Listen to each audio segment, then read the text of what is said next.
Yes. Ẹ jẹ́ kí a máa kí yín káàbọ̀ sí Ọ̀ṣun State High Court níbi tí ìgbẹ́jọ́ Timothy tó ti ń lọ lọ́wọ́ lórí ikú pípa pẹ̀lú àwọn afurasí méje ọ̀tọ̀ọ̀tọ̀ yíyan ni.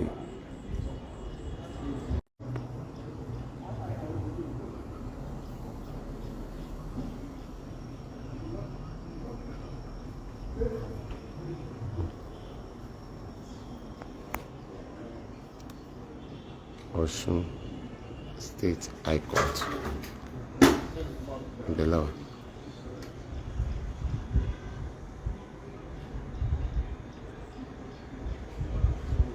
Bẹ́ẹ̀ ni wọ́n ṣẹ̀kún wọn dé láti Iléṣà ni wọ́n kó wọn dé láti Iléṣà. À ń dúró fún nínú àwọn tó jẹ́ obìnrin lára àwọn olùjẹ́jọ́ ọ̀hún ni àwọn wọ́dà tẹ̀lé lọ bóyá kí wọ́n lọ ṣẹ̀yọ́ tí wọ́n bá ti kó wọn dé kí gbogbo wọn máa bọ̀ wá sí ilé ẹjọ́ kó máa wọnú kóòtù ló kàn.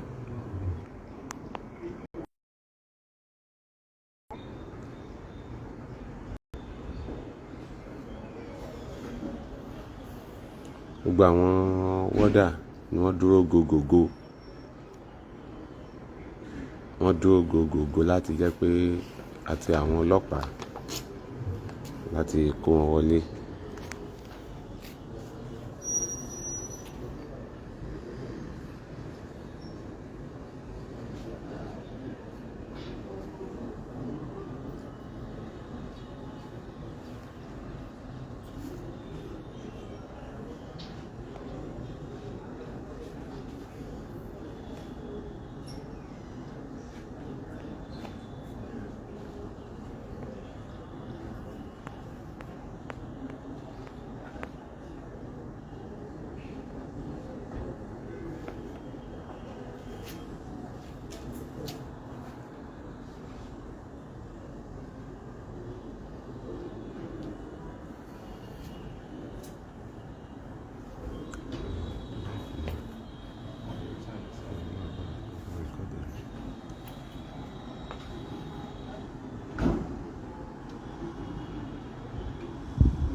Bẹ́ẹ̀ ni bàbá ti dé.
Bí wọ́n ṣe ń kó wọn bọ̀ nìyẹn, wọ́n ti ń kó wọn bọ̀ báyìí láti wọ inú ilé ẹjọ́.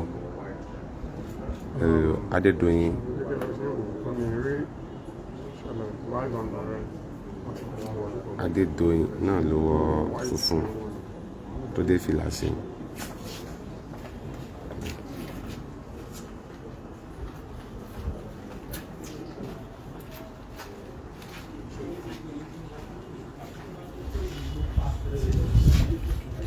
kan lè sí ní jẹ́ ìyàwó yìí.